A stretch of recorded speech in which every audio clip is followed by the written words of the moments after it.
Hello and welcome to the Hancock Creative Podcast. I'm Shawn Hancock. And I'm Missy Hancock. And I'm Vinton Vane.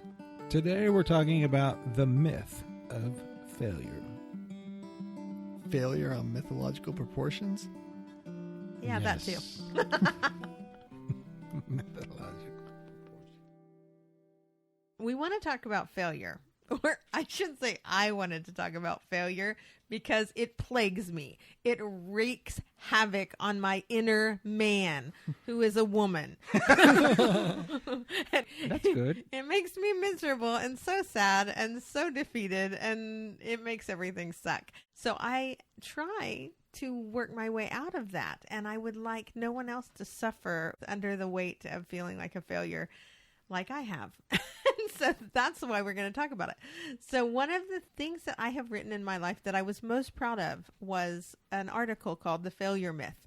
And I intended just to read it to you in its entirety and just say, okay, well, there you go. Shawn wasn't game for that. He said, no, it gets kind of drags there in the middle. So I'm just, no, he didn't. I was nicer than that. Yeah, but that also might have made for a boring podcast. So what I'm going to do instead is just read you bits, and we're going to discuss them, and your life is going to be transformed, and you will be a conqueror. You will no longer feel like a failure at the end of this podcast today. Yeah, I like that That's idea. Good. Okay. So I'm just going to start, and Shawn and Vinton, you guys just interrupt and let's talk about stuff as it sparks things. How's that sound? Okay, just interrupt in the middle of anything? Sure. Okay. I'll just jump in with some weird noises or Don't be rude. just unnecessary interruptions left and right throughout please. this whole thing. All right. It seems that I I was at the mall the other day. you guys are such buttheads. Okay. Now I'm going to read it, and you're going to listen at least for 2 sentences. It seems that creativity has been schooled out of us in so many different ways. The pass-fail method of modern education has undermined the natural instincts of curiosity, exploration, and discovery. Naturally, we wonder about things. We ask questions. We seek answers. We experiment. And naturally, we find dead ends, things that don't work. In other words, we fail. But what the natural process of failure breeds in us is more exploration, more experiments, more questions. By adding the extrinsic stamp of approval or disapproval by an outside source, we are robbed of the natural intrinsic motivation of failure. So I love that because that is what happens. It's like this thing that was trained into us in school. I was like, did you pass or did you fail? What kind of grade did you make on that? How was I ranked? Instead of it being like in nature, in life, we just explore and we question and, oh, that didn't work. And so we tried this. But that is somehow taken out of the picture with traditional just passing and failing and grading. It's just like, oh, instead of, oh, that didn't work, now I'll try this. It's like, oh, I suck. So that makes me think about, this might be a stretch, but I think that whenever you are conditioned to pass or fail, you kind of give up. If you were to like experience failure multiple times, you would just say, I just give up. So I think that you ultimately are conditioned to just say, tell me what to think. Mm-hmm. Tell me what to do. It's like, I don't know the answer to this. Just tell me. Well, yeah, because you stop trying. Yeah. You stop trying because you're just, especially if failure is reinforced over and over again in your life. And then on the flip side of that, if you manage to jump through the hoops well or you do these things well, then you have this inflated sense of yourself that isn't healthy either. I think one of the problems is the way we're raised in our school systems. There's not room for a creative way of problem solving. You figure out how the train gets from station A to station B at a certain speed, how long, by a certain formula, and it's a specific formula, and if you use a different formula, you're wrong and you have failed. Yeah. So it's not like trying to invent something. When you try to invent something, you have to find a million ways not to invent the thing before you can find a way to invent the thing. Right. But in the school system, you have pass or fail. You have either you do it this way or you're failing. There's no creative problem solving here because, of course, their way is the best and it's the only way. And then don't you dare try to think of a different way. Yeah. Yeah, you couldn't just come up with the answer. You had to show how you came to the answer. Right. And if you didn't use the right way to come to the answer, then it didn't matter if you got the right answer or not. And it seems to lead to this certain philosophy of, oh, there's a way to do things out there. And if I can't come to that, and if I can't do that, if I feel like I'm not going to be able to reach that, then I am a failure and I need to find something different to do. There's no room for, well, I'll just try a different way to do that. Right. Maybe I can do it this way, or maybe I can do it this way. There's no hope in that. It's Yeah. either you do it or you don't. And if you don't, then you have failed. Move on to something different. And that process is conditioned out of you. It doesn't even cross your mind to think of a different way to solve this problem. And so I think that's why we have people who really are not natural problem solvers. You know, I think if you're a natural problem solver, you sort of survive the system or whatever. But if you're not, you don't really have a chance of being a problem solver because it really wasn't instilled in you at any point in time. Yeah. We act like problem solving is something you're born with and you have it or you don't. But problem solving is something that you learn and can be taught. But it's not something we teach. We teach a programming. We teach, do this and do it this way and you'll be fine. But what happens when something comes up where that way doesn't work? Yeah. Then we don't know what to do because we weren't taught what to do in this situation because we weren't taught problem solving. Right. Yeah. Well, or see, you guys touched on things that, well, you went in two different directions from where I went with it, which I think is interesting because where I go into the article is just that I say failure has been deemed unacceptable, something to be scolded. So rather than experience chastisement, we simply begin the process of towing the line. And so you have this group of people who are just getting by. We're going to toe the line. We're going to do what's expected of us. It says we memorize only what they tell us to memorize. We learn what we're told to learn, and we answer questions in the way they would want us to.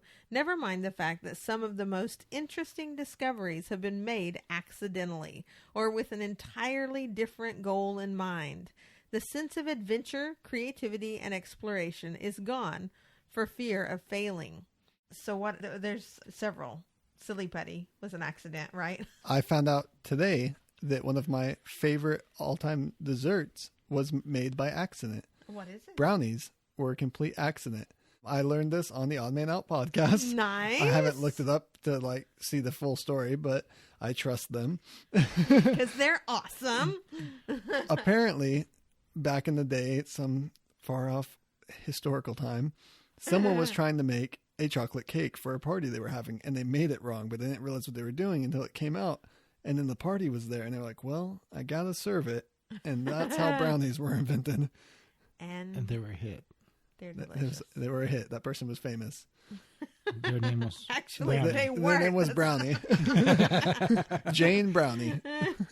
Inventor of the brownie. I think Super Bubble was that, or that kind of bubble gum, the kind that you make. Yeah. bubbles Super with. Bowl. Yeah. I think that was a mistake as well. I can't remember the story. Glorious I don't think it was a mistake. I like it a lot, actually. No, it's not a mistake. It was a mistake. So what's sad is we don't outgrow that way of towing the line or not What does that mean? Towing the line. Well, to me, Doing what you're supposed to. Yeah. to me it means just it's kind of the status quo. It's mediocrity. It's just toe the line. Just Don't Google it, people. Just believe it. Yeah. Go with it. Okay, Go with Here's back in what it line means and tow to it. me. And so don't dash my dreams and tell me my article is shit. If you're about to send us an email that says, actually, I want you to stop and listen to the last episode. Yes, there you go.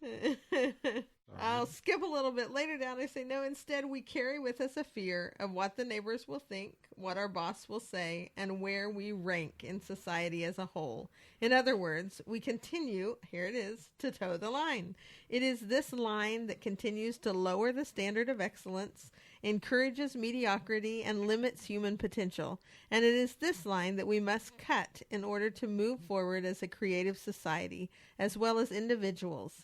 This line has become a noose around our necks, suffocating creativity and ultimately breaking the spirit of discovery, not to mention progress. You're talking about conformity. You're am. saying that our misunderstanding of failure Leads to conformity. Well, yes, because you don't want to be wrong. It breeds in, like, I mean, at least for me, for my type of personality, it's just like, it didn't do that for you, okay? So for me, in school, I did my best to make the grade, make everyone love me and like me, and yay, give Missy a gold star. And for you, you were like, screw you, I don't care what you say. I don't want you to get a gold star. I don't believe anything you write down on that report card. It's all bullshit. I wish it was that clear when I was growing up that I felt that way. I would have stood firm on that. Yeah, you know? you would have like I do now. Yeah. But back then, I just felt stupid all the time. Yeah. But had given up on ever fitting in and ever being part of this education thing. Like, never mind you people. I've got to figure it out. I'm going to figure it out better on my own. Well, I didn't know what other choice I had. I mean, fortunately, I had my artistic abilities, but not everybody's fortunate enough to have something so obvious as that. Yeah. And so they have to find something. And a lot of times they find business, or a lot of times they find things that they can make money at. Well, Working in the factory down the street. Well, what you were saying, though, about it breeding conformity, I think it does. For people like me who have a fear of being bad, really, it's like I just don't want to not be good at stuff. I want to be good at everything. I want everyone to like me. Well, I mean, listen to what you're saying. You're saying that if I'm a nonconformist, I am bad. I mean, isn't that what you're saying? I don't think that because I am a nonconformist. No, I know, but what you're saying, that's the logic. I know. That's the logic behind what you're saying, is that you're saying, unless I conform to the standard or whatever, then I am bad. Well, I'm yes. a bad person. Because I'm that's saying the that's way what it means. our culture guides us. I Yes, know. It guides us to say you fit in and you look like everybody else, or you're doing it wrong and you should feel bad Yeah. until you do it right. Which is difficult to be a nonconformist and a people-pleasing crazy head like I am. Well, I know. I'm just trying to point out that really is what it comes down to. Yeah. Is that it really comes down to, if we are not conforming, then we are failures. I mean, that's really what Which is- society's saying. Which is probably why I feel plagued by failure, because we have not conformed one moment of our adult lives, and so I'm always like, we're failing. Well, and here's the exception. The exception is if you make a lot of money. Yeah. If you are successful financially, you can be a nonconformist all you want, because actually what is more important is the money. The money true. is Show me the far money. more important than your quirkiness or whatever. You can be quirky as long as you're making a shit ton of money. And I think that is the most ludicrous thing to teach each other, teach our children or whatever, that it's like, well, it's fine if you make a lot of money. And I really do think that's what our society is showing everyone, is that you can fail as long as you make a lot of money. But if you fail otherwise, you are an outcast. Yeah. To a certain degree. And all that is not true. And I don't know. I mean, all of that is somewhat perceptual, too. I mean, it's all our perception of things. It's like one time I posted something on Facebook on the rare occasion that I get on there. I posted something about failure. That was your first failure. Yeah, exactly. I don't know. I said something about, I was saying something completely different, but in the little bit of it, I tucked in something about failure or feeling like a failure or something about failure. And one of your relatives that we hardly ever talk to, your cousin, no, he's wonderful. I like him.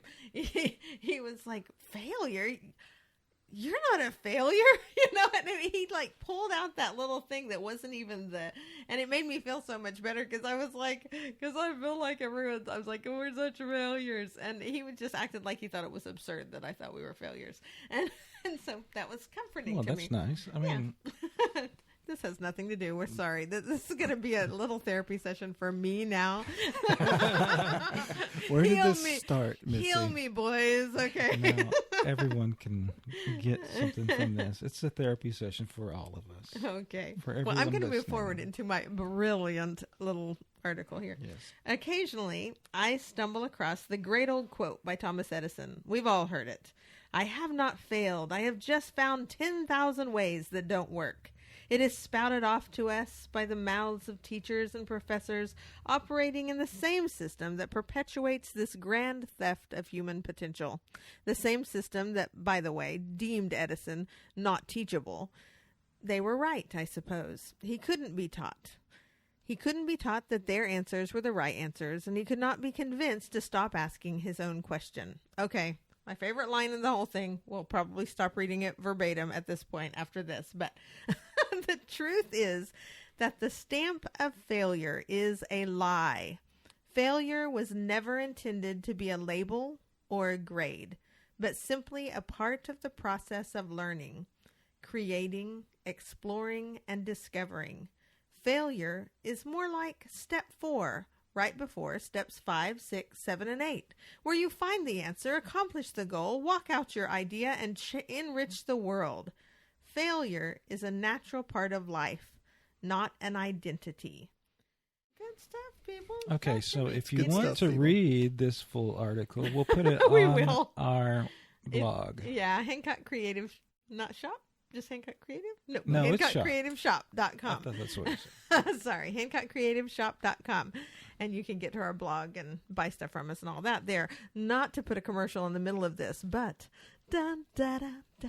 Okay. Is that commercial music? Okay. No, it was elevator music because I'm a ding dong.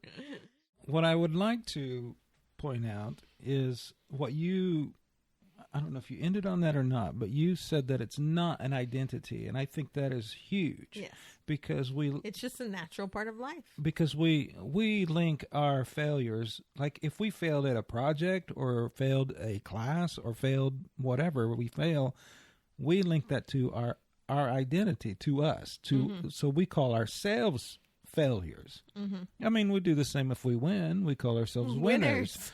But we frown on the failures and those who fail. But the point is that if you fail, you are not a failure. You are only that much closer to being a success or a winner or whatever. And I think that people who fail more are more likely to win Oh, absolutely. than people Yes. who Over and fail over again. little. Or more likely to invent brownies at the least.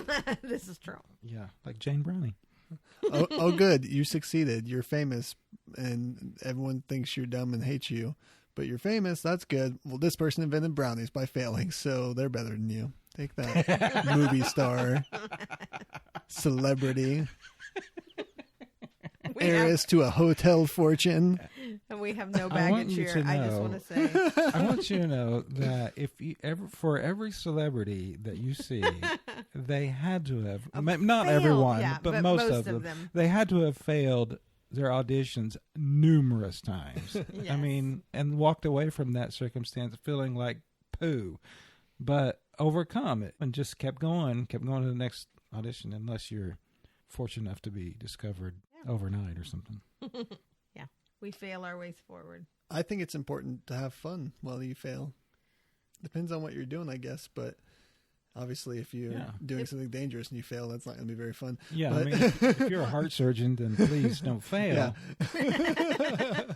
But if you're, trying a creative thing, if you're trying out painting and you feel like, oh, this painting isn't what I thought it should have been, and I'm going to paint over it, I'd encourage you not to. Enjoy it. Yeah. Unless it sucks really bad, and then paint over that puppy and forget it ever Savor that. existed. if it's like destroying your soul, for That's right. then Seriously. paint over that stupid painting. But Or you I could agree burn with Vinton. I mean, learn to see the beauty in your mistakes, because there is a lot of beauty to be seen in failing. But failing is a building block. It's, Yes. it's Yeah. It's a part step. of Yeah. it's part of building, And- something. Sometimes your definition of failing, what you see as failing, everyone else just sees as you being a perfectionist. Yeah, that's true That's too. true. You think it's failing, but it's not. And Yeah. what you're doing is probably fantastic, and it's touching the lives of thousands, and yet you go, well, it's not what it could have been. While everyone around you is celebrating and throwing this giant party, and they're screaming and yelling your name, and you're like, they all hated me. There's going to be a lot of How Meet the many Robinsons podcasts quotes. can we work that in? A lot I of think them. that we've already done it in like 3. They all Guys, hated me. Watch Meet the Robinsons. Don't even listen to this podcast. You don't even need it. Just No, watch Meet the Robinsons. no. And then come Listen. back and give us a Do good rating both. for sending Do us both. sending Do you to both. it. My wife was watching me read a comic the other day by one of my favorite comic artists, and she was looking at the panels and she was saying, I love this art. This art is beautiful. I love the way they do this. But when I look at it, I think if I had drawn that panel, I would have thought it wasn't perfect, and I would have erased it. I would have painted over it. I would have said that panel's not good and painted over it. But seeing someone else do it, I think it's perfect, and I think it's beautiful. Wow. And it's that's weird to me to cool. realize that in myself. And so I was like, yeah, that is really weird. Yeah. That you can look at it and go, if I had done that, I would paint over it. But because someone else did it, I see it's like this beautiful thing. Yeah. I would like to take this whole conversation and bring it back to Star Wars, if I may. How many podcasts can we bring Star Wars into? I don't know. A lot. So here is the deal. So you know how much most Star Wars fans, especially myself, hate the fact that George Lucas took the original trilogy and butchered it with his updates or whatever. But the reason he did that is because he could not do what he wanted to do the first time. But those, according to everyone that saw them and grew up with them, those were masterpieces. Yes. Right. And he went back and basically painted over his masterpieces. And that just infuriated everyone. So what he thought was failure, everyone celebrated as a masterpiece. And cheered and shouted his And name. then whenever he went back and did it to his liking, which I guess would have been perfection for him, it was a rotten failure for everyone else. That's what I say. But There was an outcry. There was an That outcry. was beautiful. But Okay, I this still, is just but a I side still note. appreciate him. You should I do. really. I mean, I just want to build hatred in people towards George Lucas right now. Would you? That's not my intention. No. Let's talk about the failure that is George Lucas. No, but you told me, and I could not believe this, that him and Steven Spielberg had started the what? Some kind of thing to save all the things? Like the film restoration, like It's like an archive. Yeah, Yeah, the the archive. So that things They wouldn't went to be the government to set this Okay, up. explain this, because I'm saying the thing of the thing, and I don't think that's very I can't explain it much explanatory. better than that. But can't. basically, there is a National Film Archive or whatever it's called. I don't know. But that he submitted Star Wars, now A New Hope, Star Wars A New Hope. He submitted that to, and as it should have been. Mm-hmm. But the reason they started this thing was because of Ted Turner's colorizing black and white classical movies. And this outraged them to the point that they wanted to establish a national archive, film archive, so that this couldn't happen. So that there would at least be unaltered versions Right. of the films. Okay. Right. So he submitted Star Wars to this and then turned around and replaced it with his updated version of, No! with scenes that had been completely changed, and editing had been changed, and the people that had edited it would, I believe, won an Oscar for it, and he completely redid some of the editing in that, and add some ridiculous, stupid things like cartoon type stuff in there. And so anyway, I just feel like that's a hypocritical thing to do, but whatever. But I wanted to bring that I in. still want to say that I appreciate what he's done for my childhood. Okay.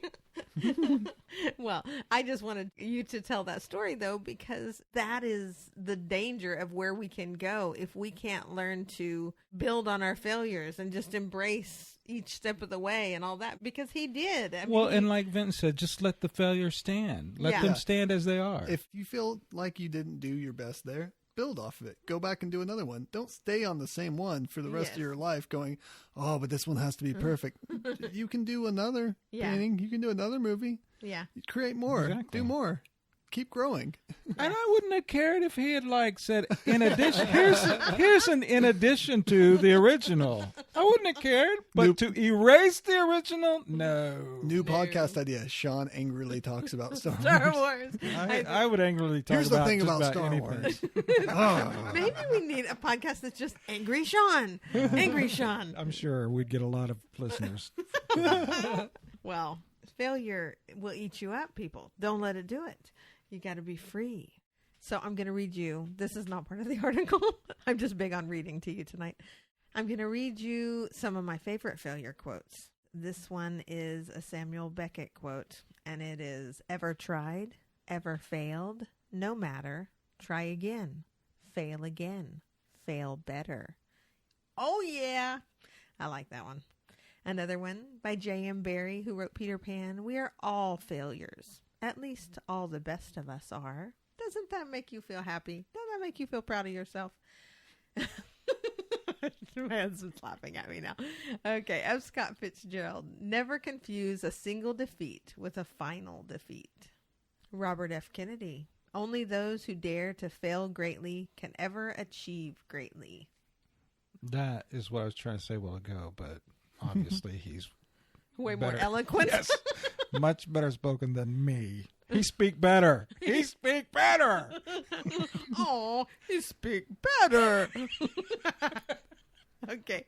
Failure is simply the opportunity to begin again, this time more intelligently. And that's true. It's just like, okay, now we know. That was Henry Ford, by the way, which I'm sure that my husband and Vinton can say I some. appreciate what Henry Ford did to my childhood. Okay. Winston Churchill. Success. Oh, this one gets me. This one's so good. Success is the ability to go from one failure to another with no loss of enthusiasm. And that is the truth.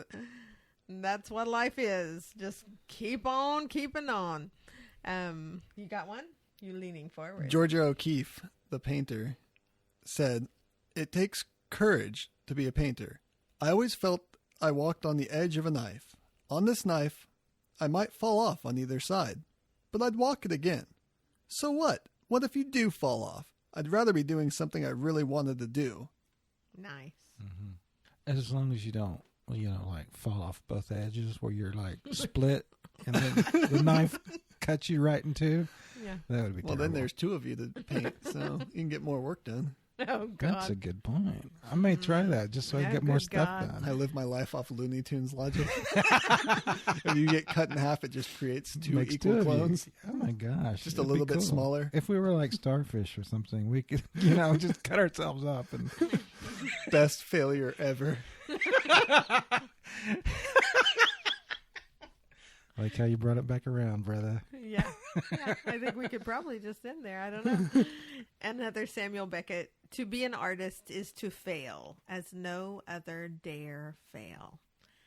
So that is encouraging. Failure's a part of it, people. And I don't know about you, but I'm going to try to Fail not- more? Yeah, I'm going to Yeah. fail. I'm going to fail more. I'm gonna going to fail better. real hard. I'm going to fail better. I interrupted you. There's No. this movie. I don't think I've ever brought it up on the podcast before. So I don't know if you guys have seen it, heard of it. It's called Meet the Oh my Robinsons. God. And there's a scene that I've already said on the podcast before, but just in case you didn't listen to that episode or because you forgot that Yeah, episode, because you know. the main character in that movie is really afraid of failing. Whenever he fails, something goes horribly wrong and people make him feel bad. And so there's a moment where he messes something up and he just freaks out, apologizing. I'm so sorry. I'm so sorry. I'm so sorry. And everyone around them is just like looking at him. And then they all stop and there's just a moment of silence. And then they all yell, "You failed!" in this celebratory tone. Yay! And they ring out and it's like this party. And he's like, "Wait, what? You're not mad?" I'm like, "Why would we be mad? You figured out a way not to do that. You're that much closer to figuring out a way to do it now." And he later talks to, spoilers, the future version of himself who says, "Hey, if I had given up when I failed this thing, I would have never invented this thing. If I had given up when I failed this thing, I would have never invented this thing. If you give up when you fail, you'll never make your goal. Just keep going. You'll do it eventually. Just keep going. Don't let the failure stop you. Let it encourage you." Yes. Wise words from Tom Selleck. Tom Selleck. That was Vincent, Vincent Von Bane. I'm just saying, Tom Selleck played that character. Oh, okay. I didn't know Tom Selleck There was a played that distinct character. lack of mustache and shorts on that Yeah, character. I and would not have. nary a I would Hawaiian not have shorts. recognized that voice without that mustache. And there were no Hawaiian shirts for old people who remember him as Magnum PI. And no shorts. Okay, I'm going to finish reading this to you simply out of vanity because Oh my I God. want to, because I like the way Finish, it ends. finish. All right. There are many things set before us to accomplish in this life. Each of us are driven differently, each called to a unique purpose. Personally, I am plagued by a fear that the things I start will fail. Recently, I saw things differently for just a glimpse. It seems that is how the truth works. We have brief moments where the clouds lift and the sun shines brightly on the truth, but mostly we walk in a fog, trying desperately to catch those glimpses and savor them and memorize every detail in hopes that they will carry us to the next moment of truth. I saw life as a beautiful page of music being played by a master musician, each note representing another pursuit. Some of the notes were long and clear, others short and staccato, but altogether a beautiful melody. And I realized that it is only vanity that makes me want my endeavors to be whole notes. But it takes all the notes to make the music right and beautiful and just as it is meant to be. Renowned writer Jean Rhys said, "Listen to me. All of writing is a huge lake. There are great rivers that feed the lake, like Tolstoy and Dostoevsky, and there are mere trickles, like Jean Rhys. All that matters is feeding the lake. I don't matter. The lake matters. You must keep feeding the lake." Be it to the world of music, dance, theater, art, literature, or crafting, come on, guys, let's all contribute to the lake our trickles. Let us not fear failure, for it seems that failure, as we fear it, is a myth. It is the monster that lives under our beds, and the moment we dare to pull the covers off our heads and hang upside down off the edge and shine our flashlights in the monster's face, all we will find is that creativity that we misplaced so very long ago. Ah, see why I like it? That made me happy. Both the men in the room are looking at me like a total dork, and I can almost Nobody's see looking at you. I'm definitely not looking at you like a dork. I'm too cool for that. My No. face is cool. Thank you for humoring me and letting me read to you my little article that made me feel better about failure. I hope it makes you feel better about failure. I hope this podcast makes you feel better about failing, because it's just a building block, right? Correct. Right. That is right. Thank you for listening to us. If you don't mind, we would love for you to do us a huge favor. If you're on Pinterest, we kind of adore Pinterest, and we have set out, and I say we very generously because it's mostly been Shawn. He has been building a kick-ass Pinterest for our listeners to find creative inspiration. It's like a mother lode of all things creative. And so if you're on Pinterest, follow us at Hancock Creative Shop. That would really be awesome. Also, we would love to talk to you on Twitter at Hancock Creative. Follow us on Instagram or Facebook at Hancock Creative Shop. And if you want to see what we have to sell, go to etsy.com/shop/Hancock Creative Shop. Thanks again. Go forth and create your brownie. Yeah. Go fail, baby. Create my brownie.